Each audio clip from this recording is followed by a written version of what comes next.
Hi YouTube. Well, a while ago I did a review on the Avanti HVLP paint sprayer, and I've had more experience with it since I did that review.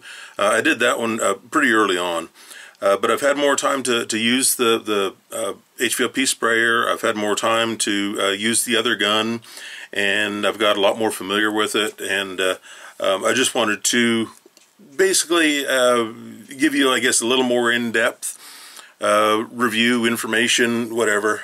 Just if you're looking at an HVLP, I want to give you a little more, I guess, insight information to help you make a good decision and to see if it'll possibly do the job you need it for.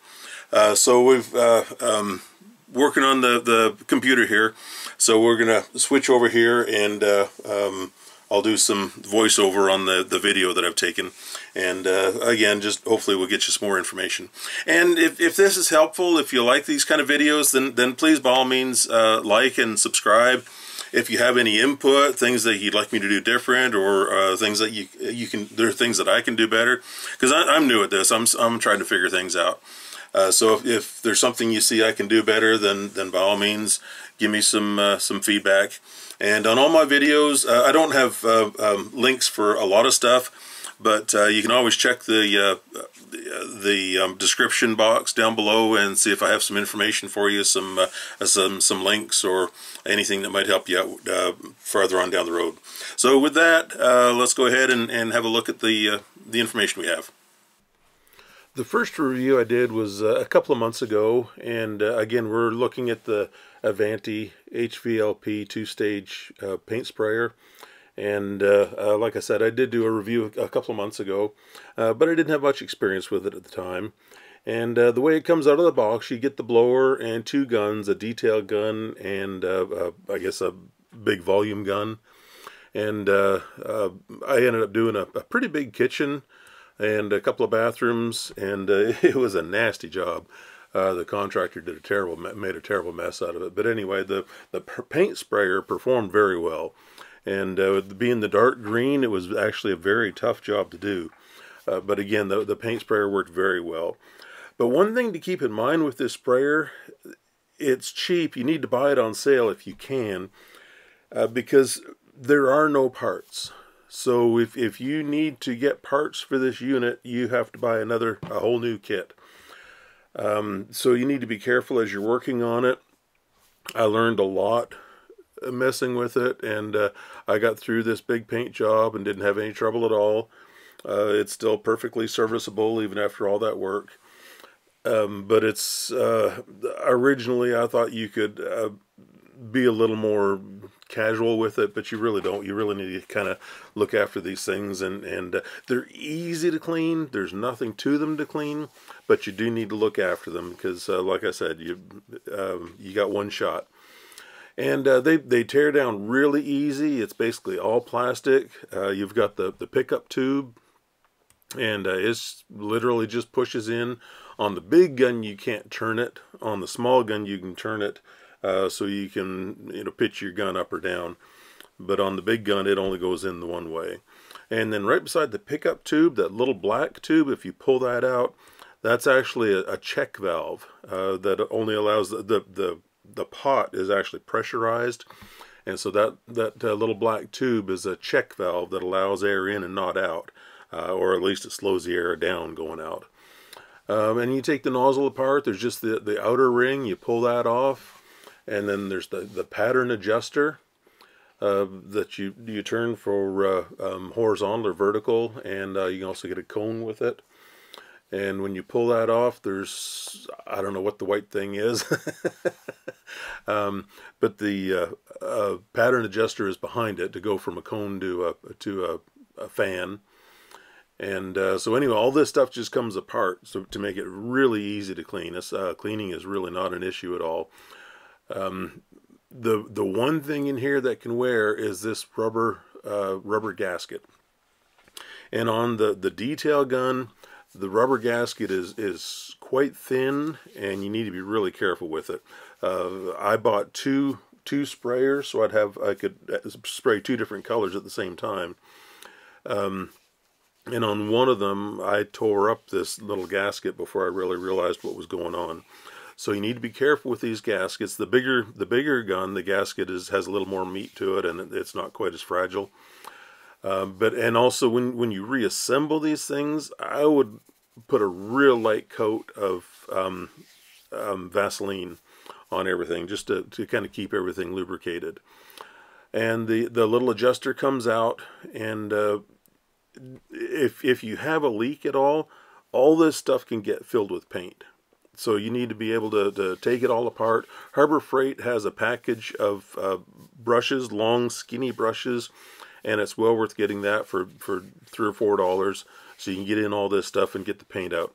And if you can soak it in water, soap and water, and that'll release most of the paint. And if you have any problem, at Sherwin-Williams they have a paint cleaner called M1, and it's a water-based cleaner and works very well.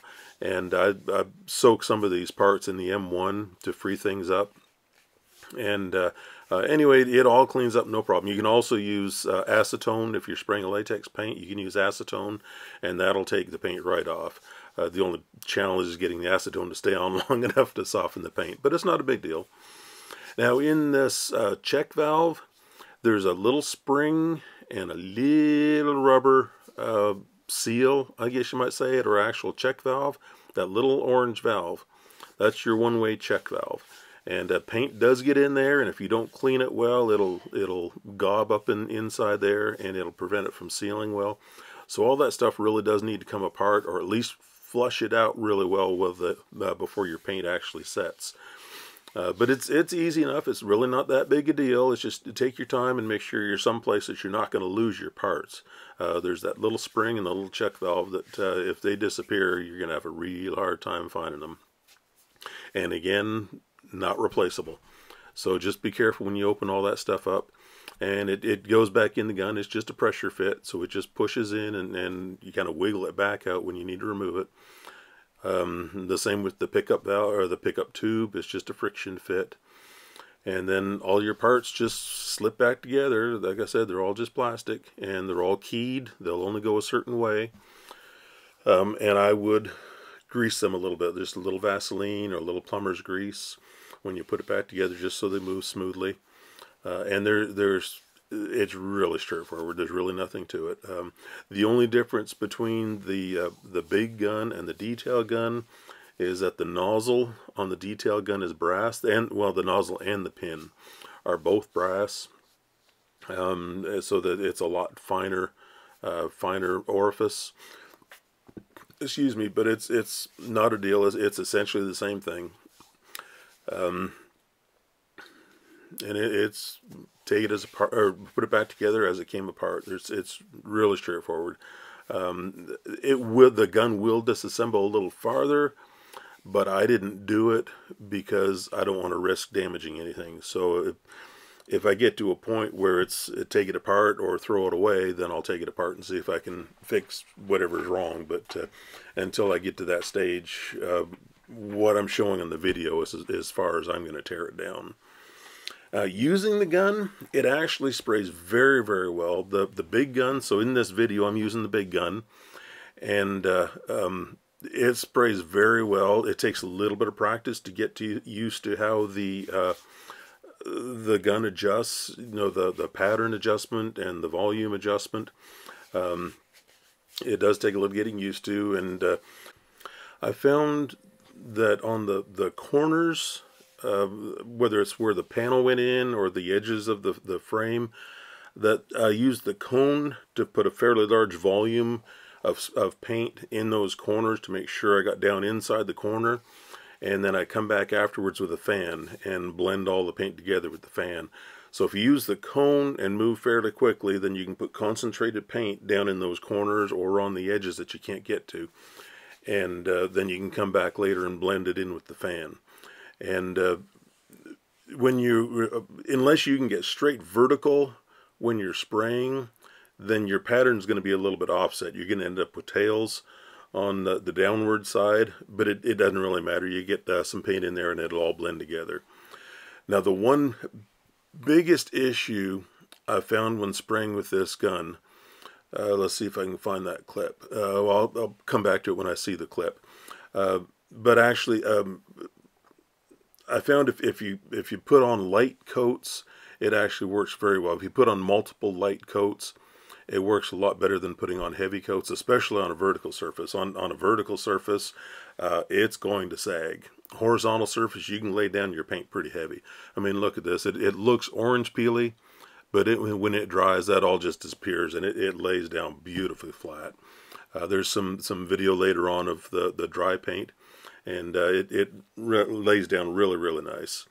So on a horizontal surface, like I said, you can lay it pretty heavy, but a vertical surface you really can't. You just put it on nice and light and just know you're going to be doing multiple coats. And I didn't do a very good job of picking primer on this job. I didn't know what color I was doing, and I just went ahead and bought my primer, and I was kind of committed to it before before I found out what was going on.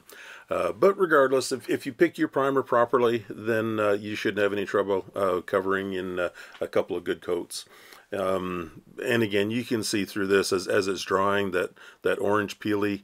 I was putting on the paint on pretty heavy, so that orange peely look, it disappears, and this paint lays down beautifully. And this is Sherwin-Williams emerald paint, and I was really impressed with this paint. It lays down beautifully, and it makes a nice hard finish when it's done. Now, besides the fact that there are no parts for this gun, so you have to be careful when you're using it and cleaning it, the one big flaw, or the one thing to be very careful of, is that it builds up paint on the nozzle as you're spraying, and it'll mess up your paint pattern, your spray pattern. So you need to be very careful. I'm sorry this video isn't better. I had the phone right up there at the tip while I was doing it. But you need to be very careful about watching the paint build up on the nozzle. It's not a big deal. It's easy to work with. You just need to be very aware of it. It does it on both guns too, the fine gun and the big gun. They'll both clog up. But as long as you're careful with that and make sure things are clean, then you'll be good. Oh, and one other quick note too. The pickup tube usually only picks up about 2/3 or 3/4 of the paint out of the pot. So on your last pot, you're going to end up with a little bit of paint left over. Just a real quick aside, in the spraying videos or clips, that is a Vever large tent that I'm using. And there was almost no overspray outside the tent. There was a little bit of dust, but I had a tarp outside the tent, and it had virtually nothing on it. There was certainly no paint on it. It had more footsteps than anything. So I was very impressed that tent was able to contain all that spray. And it was a pretty big kitchen. I forget, 30 or 40 doors and drawers. It was pretty big. And all that spraying, and the Vever tent contained it. No, I mean, I'm not giving Vever kudos or whatever. It's just, but a tent that size was able to take care of the job. So, as always, I hope this information is helpful. I hope I'm able to offer things that are a benefit to you, maybe help you make a decision on what you're buying, and on whether something will do a job for you or not. And if so, then please, by all means, like and subscribe, and watch for more stuff coming down the road. Any feedback is welcome. I'm glad to try and accommodate things that will help you if I can. And anyway, guys, I really appreciate your input, and I hope I'm doing a good job for you. Have a great day.